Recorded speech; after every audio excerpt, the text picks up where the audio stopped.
hydrocarbons to fuel the future. Choices and challenges is both apt and timely. India is today the world's fastest growing large economy. This growth has been supported by a series of policy measures. Our policies are focused on improving India's long-term economic and social prospects rather than on short-term headlines. Our efforts are showing results in terms of economic growth and development. Apart from fast growth, our economy has also been more stable than most others. While the global economy is going through a period of uncertainty, India has shown tremendous resilience. Our current account deficit has improved steadily and reached the decade low in the June quarter. Foreign direct investment in India was at the highest level in 2015-16 at a time when global FDI has fallen. According to the Bank of International Settlements, India is less vulnerable to banking distress among the major economies. India's economy is expected to grow fivefold by 2040. As per estimates, India is poised to account for 1/4 of the incremental global energy demand between 2013 and 2040.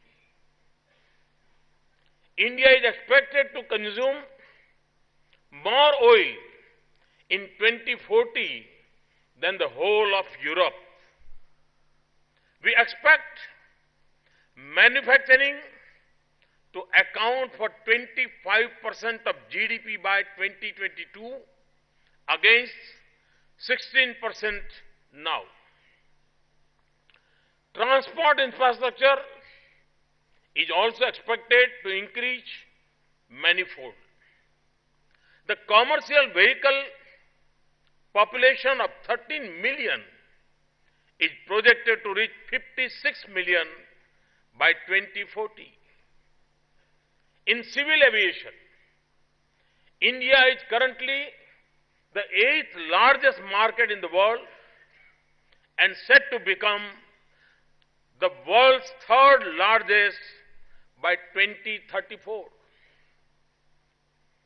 Growth in the aviation sector is expected to raise demand for aviation fuel 4 times by 2040. All this will affect energy demand. Friends, hydrocarbons will continue to play an important part in India's growth. The prospect of rapid growth places a large responsibility on India's energy sector. I am glad that so many participants from India and abroad have taken the time to come here. I'm sure all of us will benefit from the experience and expertise of each other. I take this opportunity to share with you some of my thoughts on the expectations from the hydrocarbon sector and our endeavor to achieve energy security. Energy in general and hydrocarbons in particular are an important part of my vision for India's future. India needs energy which is accessible to the poor. It needs efficiency in energy use. As a responsible global citizen, India is committed to combating climate change, curbing emissions, and ensuring a sustainable future. Given global uncertainties, India also needs energy security. Therefore, my vision for India's energy future has 4 pillars: energy access, energy efficiency, energy sustainability, energy security. Let me start with energy access. While some of India's rich are buying hybrid cars, many of India's poor are still buying firewood for cooking. Use of firewood and other biomass for cooking is a health hazard for rural poor women. It also reduces their productivity. We have launched the Ujjwala program to provide 50 million families with access to cooking gas. In one stroke, this program improves health, increases productivity, and reduces harmful emissions. The government bears the one-time cost of the connection, but the consumer pays the full price for the gas. This program has already provided nearly 10 million new connections in just 7 months. The government also aims to extend piped natural gas to 10 million houses over the next 5 years. We are committed to expanding the national gas grid network from its current length of 15,000 kilometers pipeline to 30,000 kilometers. We are building a new gas pipeline to the least developed eastern region, which will become the catalyst for millions of new jobs. We are working to ensure that every village in India has access to electricity by March 2018. Let me turn to energy efficiency. India's commercial transport sector has become skewed. An increasing proportion of goods is transported by road. To increase energy efficiency, my government has given the highest ever priority to the railways. We have stepped up public capital investment in railways by more than 100% between 2014-15 and 2016-17. We are completing dedicated freight corridors.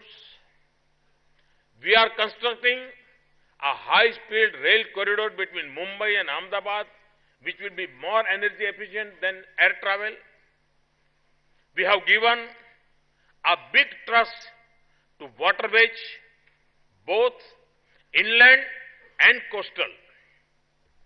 Our Sagarmala project will connect the whole of India's long coastline. We have also opened up new inland shipping routes on large rivers. These steps will improve energy efficiency. The long-awaited legislation on a national goods and service tax has been passed. By removing physical barriers at state boundaries, GST will accelerate long-haul transport and further increase efficiency. Oil ministers from developing countries know the sensitivity of energy pricing. Despite this, we have decontrolled petrol and diesel prices. Cooking gas price is also determined by the market. To protect the vulnerable and the middle class, a subsidy is paid directly to 169 million bank accounts. This has eliminated leakages and misuse of cooking gas subsidies, resulting in large fiscal savings. These measures too have increased the efficiency of energy use. Energy sustainability, for me, is a sacred duty. It is something India does out of commitment, not out of compulsion. India has taken the lead in committing itself to a reduction of 33% in the carbon intensity of its GDP from its 2005 level over the next 15 years. We have done this despite our low starting point in per capita energy consumption. We are also committed to produce 40% of our power from non-fossil fuel by 2030. I have set a massive target of 175 gigawatt of renewable energy by 2022. Thanks to our efforts, capacities have increased and prices of renewable energy have crashed. We have also given a big thrust to LED lights. CNG, LPG and biofuels are cleaner fuels for the transportation sector. We need to explore options to produce biodiesel on barren lands, which will further provide financial assistance to farmers. R&D on second and third generation biofuels and fuel cells are required to meet the country's energy challenges. Let me now turn to energy security. We need to increase our domestic oil and gas production and reduce import dependence. I have set a target to reduce import dependence by 10% by 2022. This will have to be achieved during a period of increasing oil consumption. We have a strong investment-friendly policy framework in place to boost domestic hydrocarbon production. Almost 2 decades ago, India had reduced the new exploration licensing regime. This allowed 100% FDI and provided an opportunity to private players to come, invest and operate in the Indian upstream sector. However, several factors adversely affected India's domestic oil and gas output. To make India a true investor-friendly destination, we have come up with a new hydrocarbon exploration and production policy. This provides for uniform license for exploration and production for all forms of hydrocarbons, including shale, oil and gas, and coal bed methane. Open acreage policy allowing bidders to choose the acreage they wish to explore. revenue sharing model instead of profit sharing to reduce the scope of disputes. Marketing and pricing freedom for the crude oil and natural gas produce. Last year, we announced the new marginal field policy. Under this policy, 67 fields were offered for bidding. Together, these 67 fields are estimated to hold in place oil plus oil equivalent gas reserves of 89 million metric tons. The estimated recoverable reserves are of the order of 30 million metric tons. I understand that an encouraging response has been received to the bidding process with several global companies participating. The downstream sector is now more open, creating a level playing field for all market players. The resulting competition will increase the efficiency and effectiveness of our marketing companies. Our proactive foreign policy and energy diplomacy is helping us to strengthen our ties with our neighboring countries.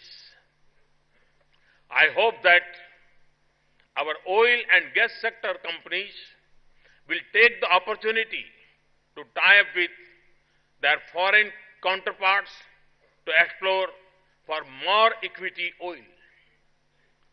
Recent acquisitions of hydrocarbon assets in Russia by investing $5.6 billion for 15 million tons of equity oil equivalent are one such instance.